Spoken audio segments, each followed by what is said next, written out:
அவர்கள் அண்ணன் எடப்பாடி அண்ணன் அவர்கள் பேச வருகிறார்.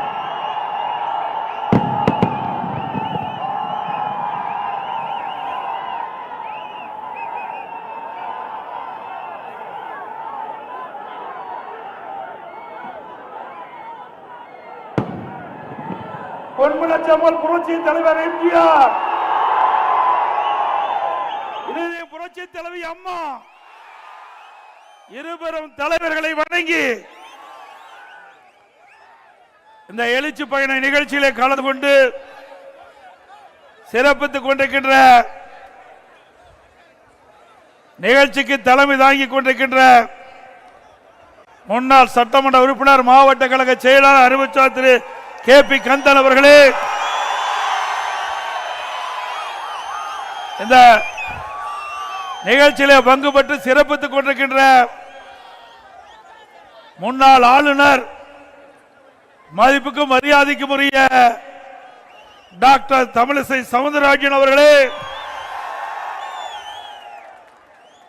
மற்றும் நிகழ்ச்சியிலே கலந்து கொண்டிருக்கின்ற முன்னாள் எம்பி சகோதரர் டாக்டர் பி. வேணுகோபால் அவர்களே, முன்னாள் எம்எல்ஏ சகோதரர் கே. சிங்காரம் அவர்களே, மற்றும் நிகழ்ச்சியிலே கலந்து கொண்டு சிறப்பித்துக் கொண்டிருக்கின்ற பாரதிய ஜனதா கட்சியுடைய மாவட்ட தலைவர் திரு குமார் அவர்களே, பொதுச்செயலாளர் ஜெயபாஸ்கர் அவர்களே, கழகத்தினுடைய ஒன்றிய கழக செயலாளர்களே, நகர கழக செயலாளர், பேருக்குழு செயலாளர், பகுதி செயலாளர், வட்டக்கழக செயலாளர்களே, கிளைக்கழக செயலாளர்களே, கழகத்திலே பல்வேறு பொறுப்புகளை வைக்கின்ற நிர்வாகிகளே, கூட்டணி கட்சி சேர்ந்த தலைவர்களே, நிர்வாகிகளே, தொண்டர்களே, பெரியோர்களே, தாய்மார்களே, பத்திரிகையாளர், ஊடக நண்பர்களே, அத்தனை பேருக்கும் என்னுடைய முதற்க நன்றி கலந்த வணக்கம்.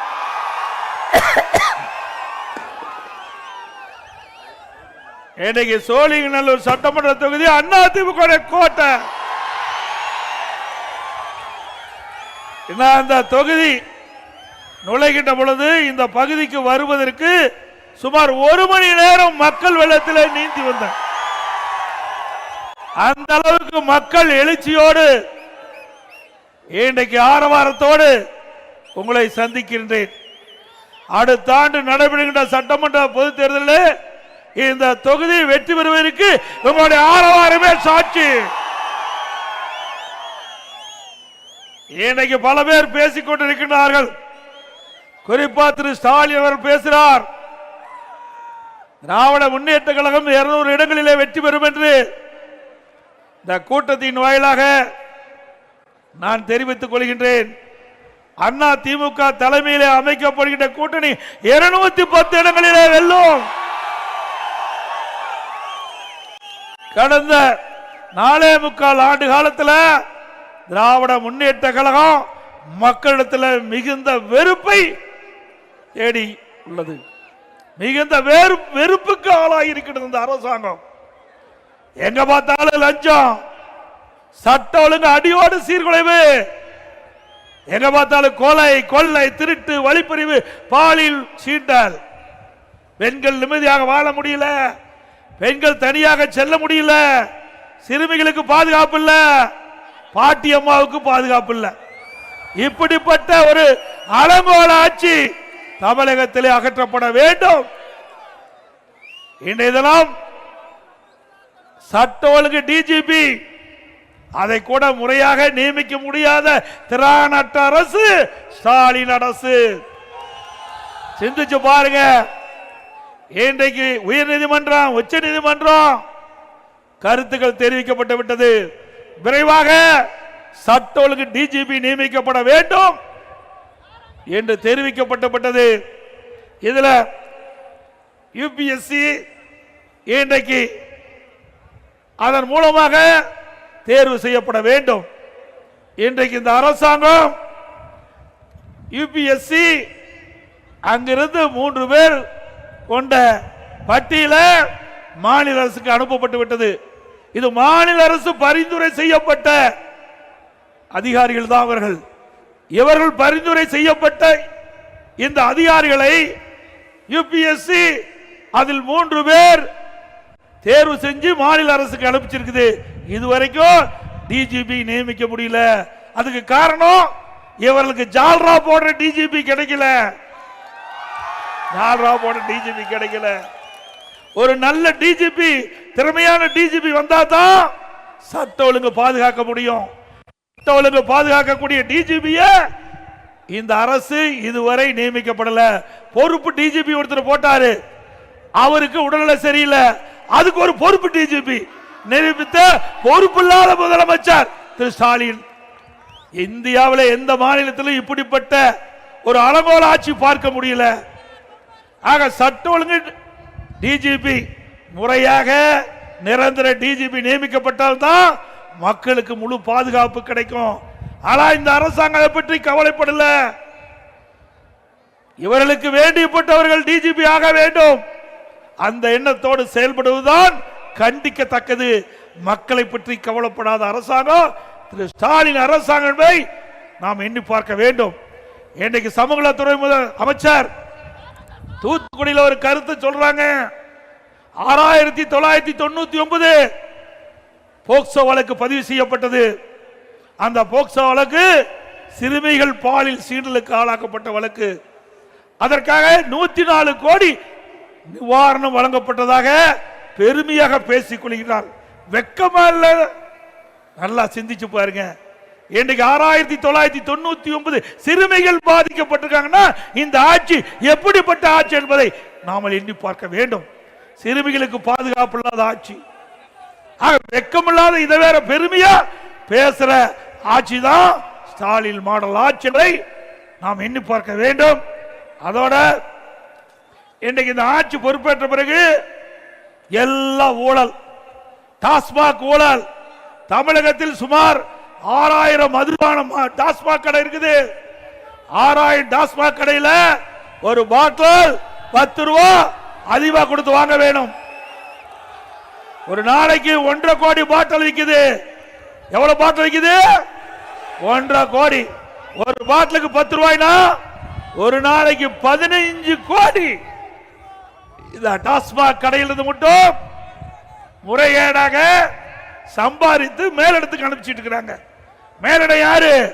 ஸ்டாலின், திரு ஸ்டாலினுடைய குடும்பத்துக்கு அனுப்பிச்சிட்டு இருக்காங்க. ஒரு மாசத்துக்கு 450 கோடி, வருஷத்துக்கு இந்த 4 ஆண்டு காலத்தில் 22,000 கோடி டாஸ்மாக் அந்த நிறுவனத்திலிருந்து மட்டும் இந்த 10 ரூபா பாட்டிலுக்கு அதிகமாகி கொள்ளையடித்த அரசாங்கம் திமுக அரசாங்கம். இந்த அரசாங்கம் தொடர வேண்டுமா? ஊழல் நடைமுறை அரசாங்கத்தை அகற்றுவீர்களா?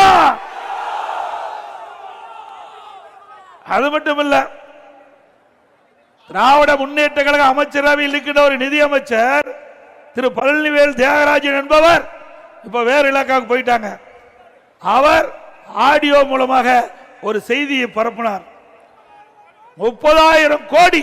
என்னை விட உங்களுக்கு நல்லா தெரிஞ்சிருக்குது, எங்களை விட அதிகமா உங்களுக்கு தெரிஞ்சிருக்குது. ஏன்னா வலைதளத்தில் பரவி இருக்குது, தமிழ்நாடு முழுவதும் பரவி இருக்குது. 30,000 கோடி திரு சபரீஸ்வரர்களும் உதயநிதி வரையிலும் கையில வைத்துக் கொண்டு என்ன செய்வது என்று தெரியாமல் திண்டாடி கொண்டிருக்கிறார் என்ற செய்தி இந்த வலைதளத்தில் வந்திருக்குது. இதுவரைக்கும் முதலமைச்சர் இதற்கு வாய் திறக்கல. இப்படி கொள்ளையடிக்கின்ற ஆட்சி தேட வேண்டுமா? இன்றைக்கு பாத்தீங்கன்னா நகர்ப்புற உள்ளாட்சித்துறை காலி பணியிடங்களை நிரப்புவதில் மட்டும் 800 கோடி ஊழல் செய்திருக்கிறாங்க. இன்றைக்கு இடி அதை கண்டுபிடித்து, அந்த கண்டுபிடித்த உடனே இந்த அரசாங்கத்தை, இந்த அமைச்சர் மீது எஃப்ஐஆர் போட வேண்டும் என்று 2 முறை ஆதாரத்தோடு அறிக்கை அனுப்பிச்சோம். இன்னும் எஃப்ஐஆர் போடுவதற்கு இந்த அரசுக்கு மனமில்லை. அதிமுக ஆட்சி மனதுடன் இப்படிப்பட்ட அமைச்சர் மீது எஃப்ஐஆர் பதிவு செய்யப்படும், சட்ட ரீதியாக நடவடிக்கை எடுக்கப்படும். ஸ்டாலின் வெளிநாடு போனாரு, அங்க முதலீட்டை ஈர்க்க போகல, முதலீட செய்ய போயிருக்கிறார். அவர் வெளிநாடு போய்கிட்ட பொழுது அண்மையில ஜெர்மன் நாட்டுக்கு போனாரு. அப்ப விமான நிலையத்திற்குள்ள நிருபர்களை சந்தித்து பேட்டி கொடுத்தார். அப்பொழுது 922 புரிந்துணர்வு ஒப்பந்தங்கள் போடப்பட்டது. அதன் மூலமாக 10,62,000 கோடி தொழில் முதலீட்டு ஈர்க்கப்பட்டது. அதனால சுமார் 32,81,000 பேருக்கு வேலை கிடைக்கப்பட்டது என்று ஒரு அறிவிப்பை வெளியிட்டு அதுல 77 புரிந்துணர்வு ஒப்பந்தங்கள் நிறைவேற்றப்பட்டதா சொல்லியிருக்கிறார். அதுல 77 புரிந்துணர்வு ஒப்பந்தம். அப்படி 77% புரிந்துணர்வு ஒப்பந்தங்கள் நிறைவேற்றப்பட்டா சுமார் 25 லட்சம் பேருக்கு தமிழ்நாட்டில் வேலை கிடைச்சிருக்கணும். கிடைச்சுதா?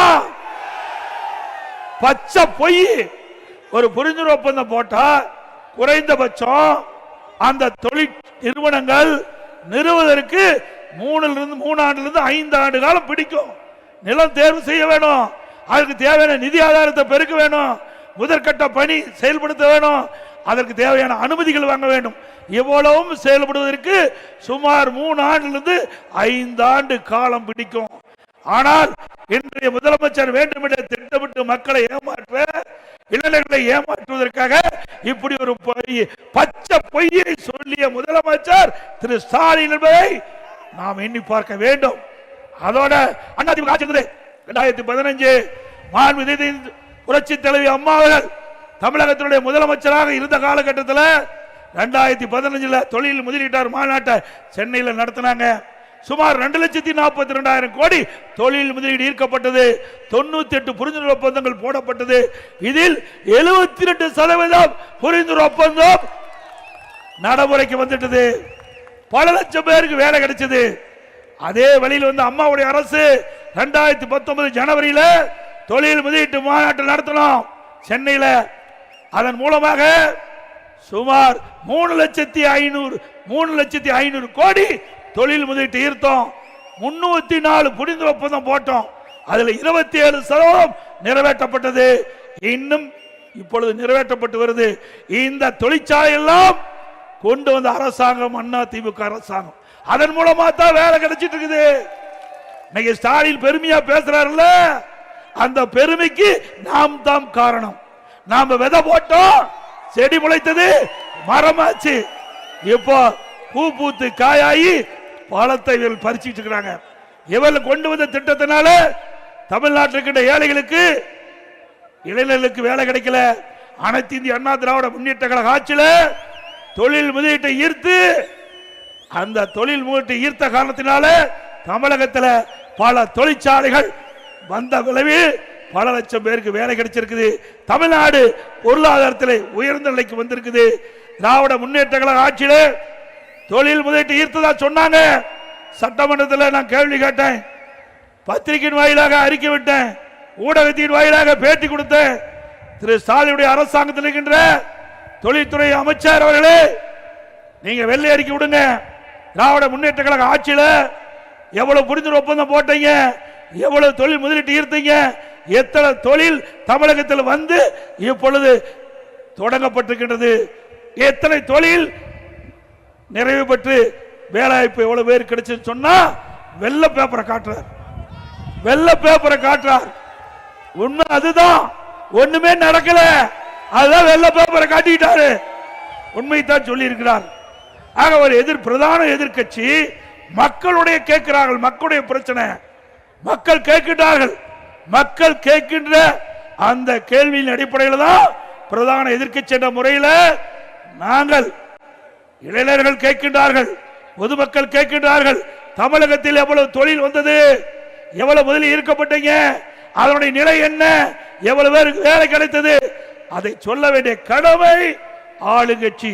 ஆனால் அவர்கள் பொய்ய சொல்லி சொல்லி மக்களை ஏமாற்றி, இளைஞர்களை ஏமாற்றி வாக்குகள் பெறுவதுதான் குறிக்கோளாக இருந்து கொண்டிருக்கிறார் என்பதை நேரத்தில் சுட்டிக்காட்ட விளைகிறேன். அதோட எப்ப பார்த்தாலும் முதலமைச்சர் ஸ்டாலின் பேசுறார், இந்தியாவிலேயே முதன்மை முதலமைச்சர் ஸ்டாலினா. ஆமா, உண்மையை சொல்லி இருக்கிறார். எதுல? கடன் வாங்குவதிலே முதன்மையான முதலமைச்சர், கடன் வாங்குவதிலே முதன்மையான முதலமைச்சர். இந்தியாவில் பல மாநிலம் இருக்குது, இந்தியாவில் பல மாநிலம் இருக்குது, எந்த மாநிலத்திலும் இவ்வளவு கடன் வாங்கல.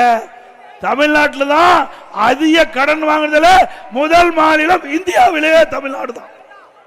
இந்தியாவிலேயே கடன் வாங்குதல முதல் மாநிலம் தமிழ்நாடு. அந்த சாதனை தான் முதலமைச்சர் செஞ்சிருக்கிறார். வேற எந்த சாதனையும் இல்லை. எல்லாத்தையும் கடன்காரன் ஆக்கிட்டார். தமிழ்நாட்டுக்கு மக்கள் அனைவரையும் கடனாளி ஆக்கிடுதான் இந்த ஆட்சியினுடைய பெருமை. வேற ஒண்ணும் நடக்கல. இன்றைக்கு பாரத பிரதமர் நரேந்திர மோடி அவர்கள் பல்வேறு திட்டங்களை கொண்டாந்திருக்கிறாங்க. Make in India. இன்றைக்கு இந்திய நாடு வளர்ச்சி பெற்று பொருளாதாரத்திலே மேம்பாடு அடைய தமிழகம் இல்ல இந்தியா முழுவதும் மேக் இன் இந்தியா மூலமாக புதிய நிறுவனங்களை உருவாக்கி வேலைவாய்ப்பு உருவாக்குவதற்காக திட்டத்தை வகுத்து கொடுத்திருக்கிறாங்க. அது மட்டுமல்ல, இன்றைக்கு மெட்ரோ ரயில் திட்டம் கட்ட 2,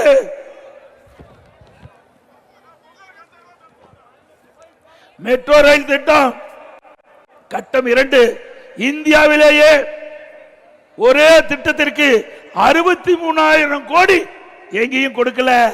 மத்திய அரசு அனுமதி கொடுத்து தமிழ்நாட்டில் சென்னை மாநகரம் முழுவதும் தடையில்லாம மக்கள் போக்குவரத்து ஏற்படுத்துவதற்கு மெட்ரோ ரயில் திட்டம் கட்டம் 2 63,000 கோடி அண்ணா திமுக ஆட்சி காலத்தில் மத்திய அரசு அனுமதி பெற்று நடைமுறைக்கு கொண்டாந்தோம். இன்றைய சோழிங்க நகர் தொகுதியிலேயோ இந்த மெட்ரோ ரயில் திட்டம் வருது. இந்த திட்டம் வருகின்ற பொழுது இந்த பகுதி மிகப்பெரிய வளர்ச்சி பெறும். நான் முதலமைச்சர் இருந்த பொழுது, அம்மாவுடைய அரசு இருக்கின்ற பொழுது மத்திய உள்துறை அமைச்சர் மரியாதைக்குரிய அமித்ஷா அவர்களை அழைத்து வந்து கலைவாணர் அருகிலே இந்த மெட்ரோ ரயில் திட்டம் கட்டம் 2க்கு அடிக்கல் நாட்டப்பட்டது. அண்ணா திமுக ஆட்சியிலே மிகப்பெரிய திட்டங்க. இந்தியாவிலேயே ஒரு திட்டத்திற்கு 63 கோடி எந்த மாநிலத்திற்கு கொடுக்கல, தமிழ்நாட்டுக்கு தான் கிடைக்கப்பட்டது. அப்படி அண்ணா திமுக ஆட்சியிலே சாதனை படைத்தோம். அது மட்டுமல்ல, அண்ணா திமுக ஆட்சியில ஒரே ஆண்டில் 12 அரசு மருத்துவக் கல்லூரி மருத்துவமனை கொண்டாந்தோம். மாண்புமிகு பாரத பிரதமரை சந்தித்து தமிழ்நாட்டு மக்களுடைய கோரிக்கை வைச்சோம். இன்னைக்கு தமிழ்நாட்டில் பல மருத்துவக் கல்லூரிகள் வேண்டும் என்று கேட்டோம். அதுல முதற்கட்டமா 12 அரசு மருத்துவக் கல்லூரி மருத்துவமனை தந்த பிரதமர் நரேந்திர மோடி அவர்கள். திராவிட முன்னேற்ற கழக அரசு வந்த பிறகு ஒரு அரசு மருத்துவமனை கொண்டாட முடிஞ்சதா? கொண்டாங்களா?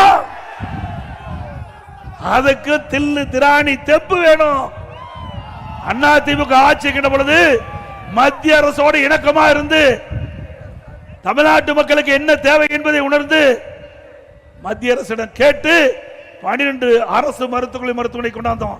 மாண்புமிகு அம்மா இருக்கின்ற பொழுது 6 அரசு மருத்துவக் கல்லூரி மருத்துவமனை திறந்து அனைத்து இந்திய அண்ணா திராவிட முன்னேற்ற கழகம் 10 ஆண்டு ஆட்சி காலத்தில் 2011 2021 வரை சுமார் 17 அரசு மருத்துவக் கல்லூரி மருத்துவமனை கொண்டாந்து ஆயிரக்கணக்கான இளைஞர்களுக்கு மருத்துவ கல்வி கிடைக்க செஞ்சோம். இது அண்ணா திமுக சாதனை. 10 ஆண்டு அண்ணா திமுக ஆட்சி. அம்மா இருக்கின்ற பொழுது ஒரு சட்டக்கல்லூரி, அம்மாவுடைய அரசு, நான் முதலமைச்சர் இருந்த காலத்தில் அம்மாவுடைய அரசு 6 சட்டக்கல்லூரி கொண்டாந்தோம். ஆக 10 ஆண்டுல 7 சட்டக்கல்லூரியை திறந்து இன்றைக்கு ஏழை எளிய அடித்தட்டில் இருக்கிற மாணவர்களோட சட்டம் பயிலக்கூடிய வாய்ப்பை உருவாக்கி தந்தோம். 68 அரசு கலை மற்றும் அறிவியல் கல்லூரி 10 ஆண்டுல தமிழகத்தில் கொண்டாந்து இன்றைக்கு குறைந்த கட்டணத்தில் பட்ட படிப்பு படிக்கக்கூடிய சூழ்நிலையை நம்ம மாணவர்களுக்கு உருவாக்கி தந்தோம். பாலிடெக்னிக் கல்லூரி, ஐடி கல்லூரி, வேளாண்மை கல்லூரி, பொறியியல் கல்லூரி, கால்நடை மருத்துவக் கல்லூரி, ஆராய்ச்சி நிலையம் அத்தனையும் கொண்டு வந்தது அண்ணா திமுக ஆட்சி. ஆக கல்வியிலே புரட்சி மறுமலர்ச்சி ஏற்படுத்தியது அண்ணா திமுக அரசாங்கம். ஒரே ஆண்டு புரட்சி தலைவர் அம்மா இருக்கின்ற பொழுது 20,000 ஆசிரியர் ஒரே காலகட்டத்தில் சென்னைக்கு வரவழைத்து பணியாணை வழங்கிய அரசாங்கம் அண்ணா திமுக அரசாங்கம். ஆக கல்வியிலே அதிக நிதி ஒதுக்கீடு. பல துறை மாநிலத்தில் இருந்தாலும் கல்வி வளர்ச்சி பெற வேண்டும். ஒரு மாநிலத்தில் கல்வி எந்த அளவுக்கு வளர்ச்சி பெறுதோ அந்த அளவுக்கு பொருளாதார வளர்ச்சி பெறும். அந்த அடிப்படையில் தான் மாண்புமிகு அம்மா அவர்கள் தமிழகத்துடைய முதலமைச்சர் இருக்கின்ற பொழுது கல்விக்கு முன்னுரிமை கொடுத்தாங்க. கல்விக்கு அதிக நிதி ஒதுக்கீடு செய்யப்பட்டது. அதன் அடிப்படையில் தமிழகத்திலே கல்வி புரட்சி இருந்தது என்பதை எண்ணி பார்க்க வேண்டும். 2011 மாண்புமிகு அம்மா அவர்கள் தமிழகத்தினுடைய முதலமைச்சர் பொறுப்பேற்கின்ற பொழுது 100க்கு 32 பேர் தான் உயர்கல்வி படிச்சாங்க. 2019-20 மாண்பு அம்மாவுடைய அரசு இருக்கின்ற பொழுது 100க்கு 52 பேர் உயர்கல்வி படிச்சாங்க. இது அதிமுக சாதனை. ஸ்டாலின் அவர்களே, எனக்கு சேலஞ்சு பண்ணுங்க, நாங்க உங்களுக்கு சொல்றோம். இப்படி ஏதாவது ஒரு திட்டத்தை கொண்டாந்த இளைஞர்களுக்கு இன்றைக்கு தமிழ்நாட்டுக்கின்ற ஏழைகள், ஒடுக்கப்பட்டவர்கள், கிராமத்திலிருந்து நகர வரை சாதாரண குடும்பத்தில் பிறந்த மாணவ மாணவி, ஏழை குடும்பத்தில் இருந்த மாணவ மாணவி, அவர்கள் எல்லாம் உயர்ந்த கல்வி படிக்கக்கூடிய சூழ்நிலையை நாங்கள் உருவாக்கி தந்தோம். உங்களுடைய ஆட்சியில் இப்படி ஏதாவது திட்டத்தை கொண்டாந்து நிறைவேற்றப்பட்டிருக்குதா? அதே போல அம்பேத்கர் சட்டக்கல்லூரி இங்கதான் நான் கட்டி கொடுத்திருக்கோம். இந்த தொகுதியில் தான் கொடுத்திருக்கோம். இன்னைக்கு அது மட்டும் இல்ல, இன்னைக்கு படித்த இளைஞர்களுக்கு வேலைவாய்ப்பு உருவாக்கி தந்தோம். தொழிற்சாலை நிறுவி படித்த இளைஞர்களுக்கு பட்டப்படிப்பு படிக்கக்கூடிய சூழ்நிலையை உருவாக்கி தந்த அதிமுக அரசு. அது மட்டும் இல்ல, சாதாரண மக்களுக்கு கூட நல்ல சிகிச்சை அளிக்க வேண்டும் என்பதற்காக அம்மா மினி கிளினிக் கொண்டாந்தோம். 2000 அம்மா மினி கிளினிக், 2000 அம்மா மினி கிளினிக். அதையும் மூடு விழா செய்துட்டீங்க. மீண்டும் அதிமுக ஆட்சிக்கு வந்த பிறகு 4000 அம்மா மினி கிளினிக் திறக்கப்படும். 4000 அம்மா மினி. எங்கெல்லாம் ஏழைகள் நிறைந்த பகுதியாக இருக்கின்றதோ அந்த பகுதியெல்லாம் அதிமுக ஆட்சி மலர்ந்தவுடன் அந்த ஏழை மக்களுக்கு அந்த பகுதியிலேயே சிகிச்சை அளிக்கக்கூடிய வகையிலே அம்மா மினி கிளினிக் திறக்கப்படும். அதோட இன்றைக்கு நம்முடைய மகளிர் குறித்த நேரத்தில் பணிக்கு செல்வதற்கு, பணி முடிந்து வீட்டுக்கு திரும்புவதற்கும் அம்மா இருசக்கர வாகனம் அதிமுக ஆட்சியில் 3 லட்சம் பேருக்கு கொடுக்கப்படும். அந்த திட்டத்தை துவக்குவதற்காக பாரத பிரதமர் அவர்களே நேரடியாக தமிழகத்துக்கு வந்து கலைவாணர் அவர்களே இந்த அம்மா இருசக்கர வாகன துவக்க விழாவிலே கலந்து கொண்டு துவக்கி வைத்தார். இந்த ஆட்சியில் அதை கைவிட்டு விட்டாங்க. மீண்டும் அதிமுக ஆட்சி மலர்ந்தவுடன் 5 லட்சம் மகளிருக்கு அம்மா இருசக்கர வாகனம் கொடுக்கப்படும். ஒவ்வொரு அம்மா இருசக்கர வாகனத்திற்கும் 25,000 ரூபாய் மானியம் வழங்கப்படும். அதே ஓட்டுநர், அதே வேற ஆட்டோ ஓட்டுநர், சாதாரண ஏழை, அவர்கள் ஆட்டோ வாங்க சிரமப்படுகிறார்கள். அவருடைய கோரிக்கையை ஏற்று அதிமுக ஆட்சி மலர்ந்தவுடன் அந்த ஆட்டோ ஓட்டுநர்கள் சங்கத்தில் பதிவு செய்யப்பட்ட ஓட்டுநர்கள் புதிய ஆட்டோ வாங்குவதற்கு ஒவ்வொரு ஆட்டோ 75,000 ரூபாய் மானியம் வழங்கப்படும். இன்றைக்கு தாலிக்கு தங்க நிறுத்தப்பட்டு விட்டது. திருமண உதவி திட்டம் நிறுத்தப்பட்டு விட்டது. அதிமுக ஆட்சி மலர்ந்தவுடன் தாலிக்கு தங்கம் திட்டம் தொடரும், திருமண உதவி திட்டம் தொடரும். இந்த திருமண உதவி திட்டத்திலே இடம்பெறுகின்ற மணமகளுக்கு பட்டு புடவை வழங்கப்படும், மணமகனுக்கு பட்டு சேலை வழங்கப்படும். அதோட ஒவ்வொரு தீபாவளி என்றும் நம்முடைய சகோதரிகளுக்கும் தாய்மார்களுக்கும் அருமையான சேலை வழங்கப்படும். கிராமத்திலிருந்து நகர வரை ஏழைகள், வீடு இல்லாமல் இருக்கின்ற ஏழைகளுக்கு அற்புதமான வீடு கட்டி தரப்படும். குறிப்பா நம்முடைய பெண்கள் சகோதரிகள் பணியிலே பணிபுரிந்து கொண்டிருக்கிறார்கள். அவள் தங்குவதற்கு அதிமுக ஆட்சி இருக்கின்ற பொழுது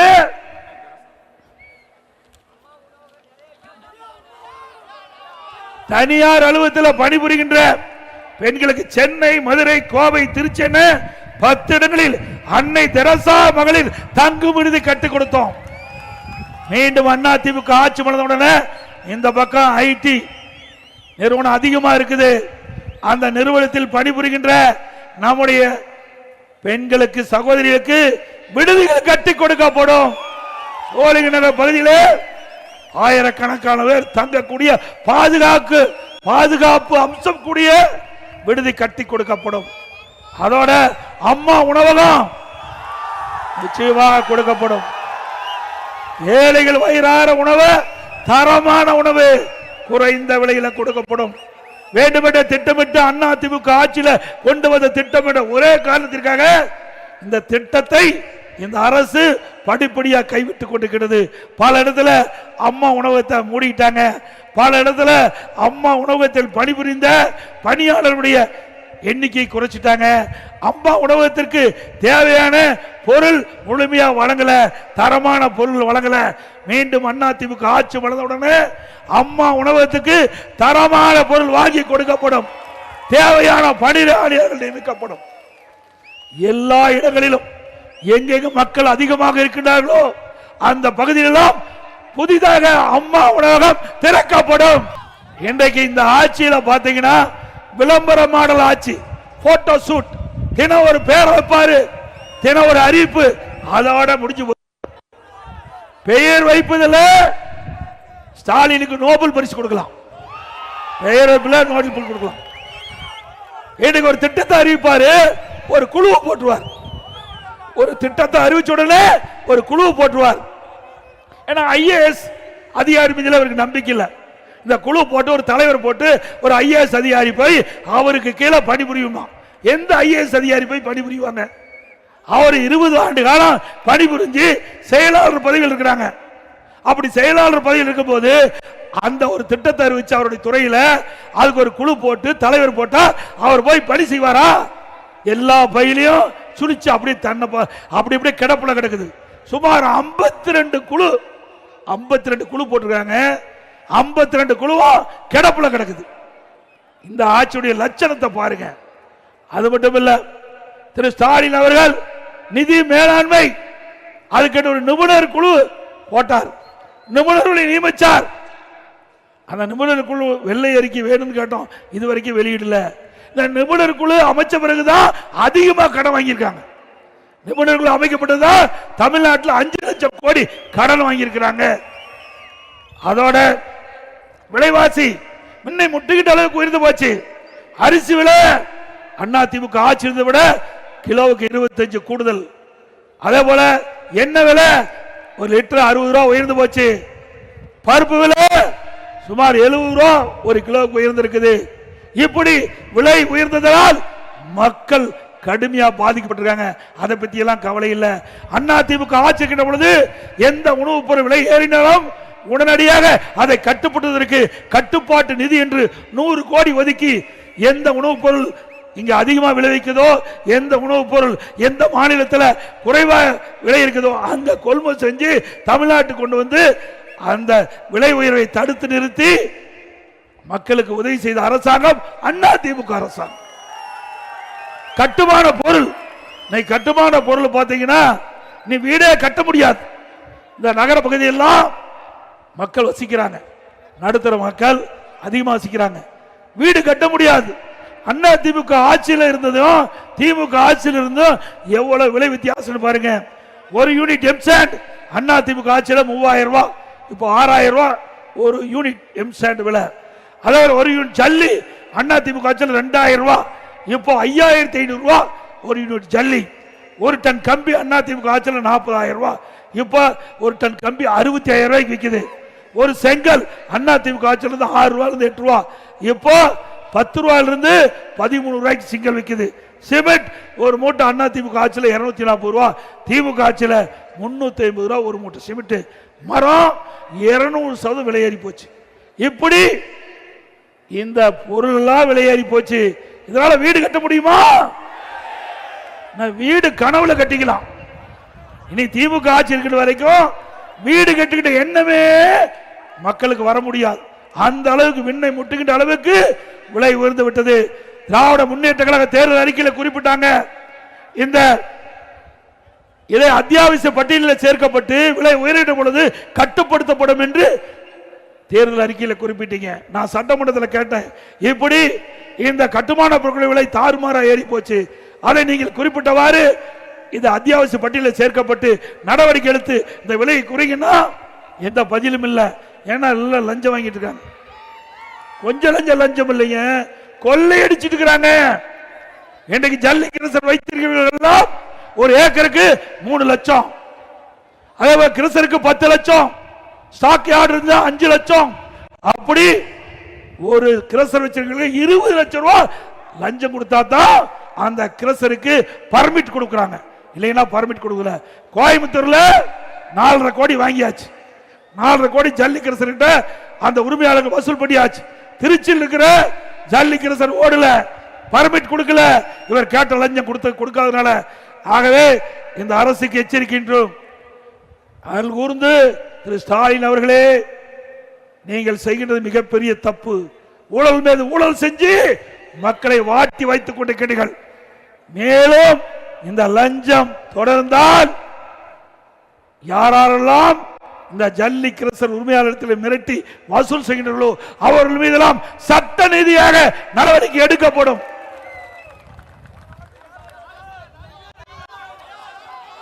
அது மட்டுமல்ல, இன்றைக்கு திராவிட முன்னேற்ற கழக ஆட்சிக்கு வருவதற்கு முன்பு மின் கட்டணத்தை உயர்த்த ஏற்ற மாட்டோம், சொத்து வரி உயர்த்த மாட்டோம் சொன்னாங்க. இப்ப செஞ்சாங்களா? மின் கட்டணம் 67% உயர்ந்து போயிட்டு, மாதந்தோறும் மின் கட்டணம் கணக்கிட்டு சொன்னாங்க, செஞ்சாங்களா? அதோட கடை வச்சிருந்தா பீக்கவர் டபுள் சார்ஜ் போடுறாங்க. அதோட வீட்டு வரி 100% உயர்ந்து போச்சு மாநகராட்சி, நகராட்சி பகுதி, பேரூராட்சி பகுதியில். அதோட இன்றைக்கு கடை வச்சிருந்தா 150% வரி. இப்படி வரி போட்டு மக்களை வாட்டி வதைக்கின்ற அரசாங்கம் தொடர வேண்டுமா? குடிநீர் வரி, குப்பைக்கு வரி போட்ட ஒரே அரசாங்கம் திமுக அரசாங்கம். அது மட்டுமல்ல, சென்னை மாநகராட்சியில் அந்த டாய்லெட் அதுல பல கோடி ரூபாய் ஊழல் செஞ்சிருக்கிறாங்க. அண்ணா திமுக ஆட்சிக்கு வந்த உடனே அதையெல்லாம் விசாரித்து இதில் யாரெல்லாம் சம்பந்தப்பட்டார்களோ அவர்கள் மீதெல்லாம் உரிய நடவடிக்கை எடுக்கப்படும். அதோட இன்றைக்கு பத்திரப்பதிவு கட்டணம் உயர்த்தியாச்சு. பத்திரப்பதிவே செய்ய முடியாது. இதெல்லாம் மாநகராட்சி பகுதிக்கு உட்பட்ட பகுதி. நிறைய பேர் வீட்டு நிலம், மனை நிலம் வாங்குறீங்க. அந்த மனை நிலையம் வாங்கிட்ட பொழுது பத்திரப்பதிவுக்கு போனா அதுக்கு பர்சன்டேஜ் போட்டு வசூல் செய்கிற ஒரே அரசாங்கம் திமுக அரசாங்கம். ஆட்சியம் அது கேட்க வேண்டியதே இல்லை, அது பகல் கொள்ள. அதோட இன்றைக்கு நீங்க வீடு கட்டணும், கடை கட்டணும்னா, இல்லது multi store building கட்டணும்னா, Anna DMK ஆட்சியில் கழிவுநீர் கட்டமைப்பு உட்பட மாநகராட்சியில் 1000 சதுரடிக்கு 37,800 ரூபாய், திமுக ஆட்சியில் கழிவுநீர் கட்டமைப்பு டெபாசிட் பணி எல்லாம் சேர்த்து கிட்டத்தட்ட 1,08,000 ரூபாய். 37,800 எங்க, 1,08,000 எங்க? சிந்திச்சு பாருங்க. இனி கட்டடத்துக்கு அனுமதியே மாநகராட்சியில் வாங்க முடியாது. நகராட்சியிலே அப்படித்தான், பேரூராட்சியிலே அப்படித்தான். கட்டணத்தை அதிகரிக்க விட்ட அரசாங்கம் திமுக அரசாங்கம் என்பதை நேரத்தில் தெரிவித்து, அதோட வேதனை என்னன்னா, டாக்டர் நம்முடைய மரியாதைக்குரிய சகோதரி டாக்டரா இருக்கிறாங்க, அவருக்கு தெரியும். இன்னைக்கு நகையை திருடுவாங்க, பணத்தை திருடுவாங்க, இப்ப உடல் இருக்கிற உறுப்பை திருடுறாங்க திமுக ஆட்சி. உடல் இருக்கிற உறுப்பை திருடுகின்ற ஆட்சி தேவையா? யாரு? திமுக எம்எல்ஏ அவருடைய மருத்துவமனையில் கிட்னி முறைகேடு நடைபெற்றதா? திமுக அரசாங்கமே அங்க போய் சோதனை செஞ்சு முறைகேடு நடைபெற்றது என்று அதை கண்டுபிடித்து இன்னைக்கு அறிக்கையெல்லாம் வெளியிட்டாங்க. ஆனா எந்த நடவடிக்கை எடுக்கல.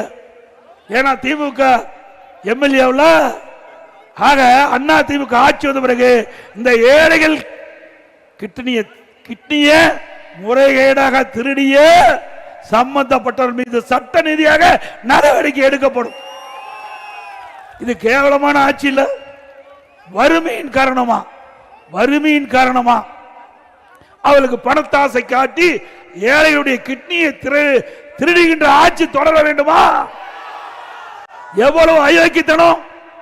யாராவது நம்முடைய நண்பர்கள், இங்க வந்திருக்கின்ற கள நிர்வாகிகள், தொண்டர்கள், பொதுமக்கள் திமுக காரர் மருத்துவமனைக்கு சிகிச்சை பெற்றிருந்து அறுவை சிகிச்சை பெற்றிருந்தா தயவு செய்து உங்களுக்கு தெரிஞ்ச மருத்துவமனைக்கு போய் ஸ்கேன் பண்ணி பார்த்துங்க. ஏன்னா உள்ள உறுப்பு இருக்குதா தெரிஞ்சுக்கணும். அவ்வளவு மோசமான ஆட்சி தமிழகத்தில் நடைபெற்றுக் கொண்டிருப்பதை நாம் எண்ணி பார்க்க வேண்டும். எப்ப பார்த்தாலும் ஸ்டாலின் நிதி இல்லைங்கிறார். கார் பந்தை நடத்துறதுக்கு நிதி இருக்குது. அவ அப்பா மேல, அவ அப்பா பெயர்ல பேனா வைக்கிறதுக்கு நிதி இருக்குது. எழுதாத பேனாவை நடுக்கடல கொண்டு வைக்க வேணுமா? யாருடைய பணம்? உங்களுடைய வரி பணம். இது தேவையா? உங்களுக்கு பேனா வைக்கணும்னு விருப்பப்பட்டா எழுதாத பேனாவை எங்க வச்சா என்ன, ஒரு 2 கோடி ரூபாயில உங்க அப்பா நினைவிடத்துக்கு முன்னாலே வைங்க, வேண்டாம் சொல்லல. அதற்கு போய் 82 கோடி ரூபாய் செலவு செய்யணுமா? யாருடைய பணம்? மக்களுடைய வரி பணம். இப்படி ஊதாரித்தனமாக செலவு செய்கின்ற அரசாங்கம் தேவையா? ஆக திட்டத்திற்கு பணம் இல்ல, பல திட்டங்கள் முடங்கி இருக்குது. அது மட்டுமல்ல, ஆட்சி முடிகின்ற தருவாய், இனி திமுக ஆட்சிக்கு வர முடியாது, அவள் தெரிந்து விட்டது, மக்களுடைய செல்வாக்கை இழந்து விட்டார்கள். அதனால இப்ப என்ன செய்யறாங்க, புதிய புதிய திட்டத்தை அறிவிச்சு அடிக்கல் நாட்டிட்டு இருக்கார். இதுக்கெல்லாம் எங்க நிதி? எந்த நிதியை நீங்க ஒதுக்கி இருக்கிறீங்க? வேண்டுமென்ற திட்டமிட்டு மக்களை ஏமாற்றி அடுத்து வருகின்ற தேர்தலிலே மக்களுடைய வாக்குகளை பெறுவதற்கு புதிய திட்டத்தை அறிவித்து அதுக்கு அடிக்கல் நாட்டிட்டு இருக்கிற முதலமைச்சர் அவர்களே, இனியும் மக்களை ஏமாற்ற முடியாது. ஏன்னா ஏற்கனவே நீங்க 5 லட்சம் கோடி கடன் வாங்கி வைத்து விட்டீர்கள். அது மட்டுமல்ல, தேர்தல் அறிக்கையில குறிப்பிட்டாங்க, திராவிட முன்னேற்ற கழகம் ஆட்சிக்கு வந்தா அந்த அரசு ஊழியர்களுக்கு பழைய ஓய்வு திட்டத்தை நிறைவேற்றும் சொல்லி நிறைவேற்றினாங்களா? செவிலியர்கள் பணி நிரந்தரம் செய்ய சொன்னாங்க. பல கிட்டத்தட்ட ஒரு 10 நாளா போராடிட்டு வராங்க. கைது செய்து சித்திரவதை பண்றீங்க. ஏன் அவளுக்கு வாக்குறுதி கொடுக்கறீங்க? அவளை ஓட்டுகளை பெறுவதற்கு வாக்குறுதி கொடுத்தீங்க, ஆட்சிக்கு வந்தீங்க, 4 ஆண்டு காலம் ஆகுது, கொடுக்கப்பட்ட வாக்குறுதியை நிறைவேற்ற வேண்டும் என்றுதான் அந்த செவிலியர்கள் போராட்டம் பண்ணிட்டு இருக்காங்க. அப்படி செவிலியர்கள் போராட்டம் ஒருபுறம், அதோட அந்த இடைநிலை ஆசிரியர்கள் அவள் பணி நிரந்தரம் செய்யறீங்க, அதுவும் செய்யல. தூய்மை பணியாளர்கள் பணி நிரந்தரம் செய்யறேன்னு சொன்னீங்க, அதுவும் செய்யல.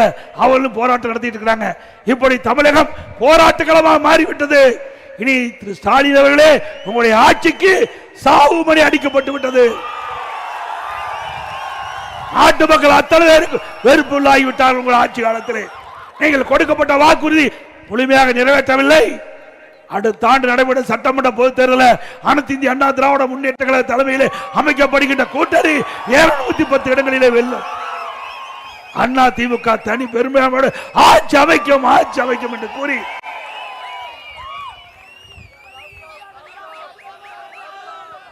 அதோட இந்த எழுச்சி பயண நிகழ்ச்சி நடப்பதற்கு உறுதியாக இருந்த இந்த இடத்தை கொடுத்து உதவிய மரியாதைக்கு முன்னாள் மேயர் அண்ணன் சைதை துரைசாமி அவர்களுக்கு உங்கள் சார்பாக எனது சார்பாக நன்றியை தெரிவித்துக் கொள்கின்றேன்.